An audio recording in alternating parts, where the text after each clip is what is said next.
Hakikat, instrumen, dan praksis demokrasi Indonesia berlandaskan Pancasila dan Undang-Undang Negara Kesatuan Republik Indonesia tahun 1945.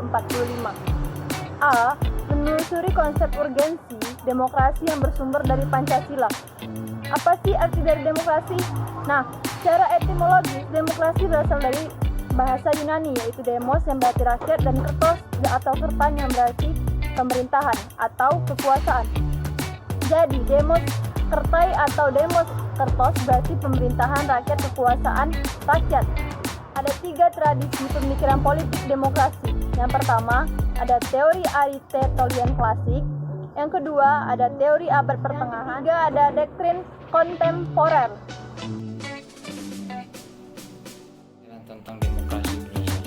Demokrasi yang di Indonesia adalah demokrasi yang berdasarkan Pancasila, yang masih terus berkembang dan sifat dan ciri-cirinya terdapat berbagai tafsiran dan pandangan.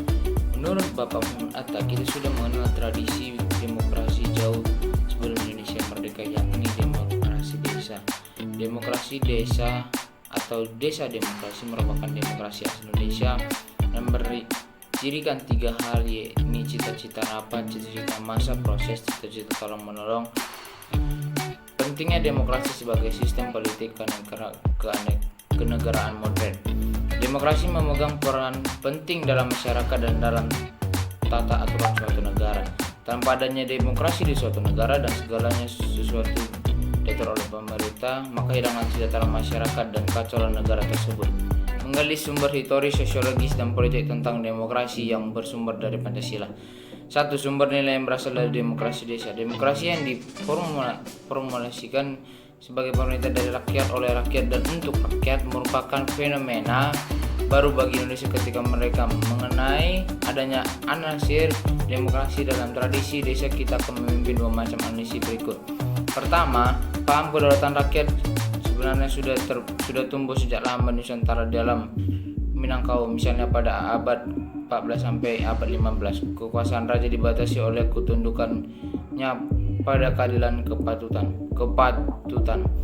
Kedua, tradisi demokrasi asli Nusantara tetap bertahan sekalipun di bawah kekuasaan feodalisme raja-raja Nusantara, karena di banyak tempat Nusantara karena sebagai faktor produksi yang penting tidaklah dikuasai oleh raja, melainkan dimiliki bersama oleh masyarakat desa. Karena pemikiran bersama, karena desa ini hasrat setiap orang untuk memanfaatkannya harus melalui persetujuan kaumnya. Menggali sumber histori, sosiologis, dan politik tentang demokrasi yang bersumber dari Pancasila. 2. Sumber nilai yang berasal dari Islam. Nilai demokratis berasal dari Islam, bersumber dari akar teologisnya. Inti dari keyakinan Islam adalah pengakuan pada ketuhanan yang Maha Esa atau tauhid monoteisme.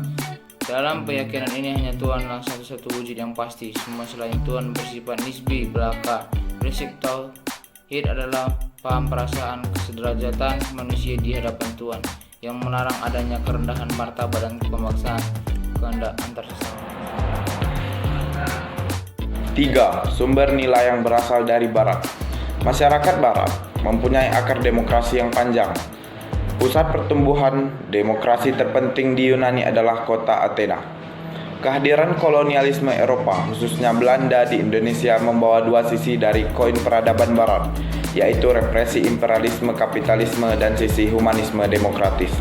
Perkembangan sejarah demokrasi Indonesia sampai masa Orde Baru dapat dibagi menjadi dalam 4 masa, yaitu masa Republik Indonesia I pada tahun 1945 sampai 1959, 2. Masa Republik Indonesia II 1959 sampai 1965, 3. Masa Republik Indonesia III 1965 sampai 1998, 4. Masa Republik Indonesia IV 1998 sampai sekarang atau sering disebut sebagai masa reformasi. Sepanjang sejarah, Indonesia pernah mengalami dinamika ketatanegaraan seiring dengan berubahnya konstitusi yang dimulai sejak berlakunya UUD 1945, Konstitusi RI 1949, UUD 1950, kembali ke UUD 1945, dan akhirnya kita telah berhasil mengamandemen UUD 1945 sebanyak 4 kali. Majelis Permusyawaratan Rakyat atau MPR. Sebelum dilakukan amandemen atau perubahan, MPR merupakan lembaga tertinggi negara. Setelah amandemen, MPR menjadi sistem yang horizontal fundamental dengan prinsip checks and balances, saling mengawasi dan mengimbangi antar lembaga negara. Dewan Perwakilan Rakyat atau DPR.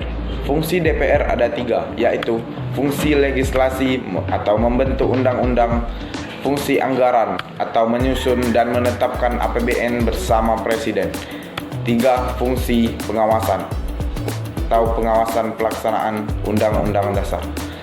DPR mempunyai hak interpelasi atau meminta keterangan kepada pemerintah mengenai kebijakan pemerintah, hak angket atau penyelidikan terhadap kebijakan pemerintah, dan hak menyatakan pendapat.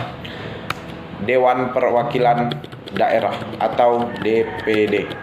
Sistem perwakilan di Indonesia merupakan sistem yang khas sebab di samping terdapat DPR sebagai lembaga perwakilan berdasarkan aspirasi rakyat, juga ada DPD sebagai lembaga penampung aspirasi daerah.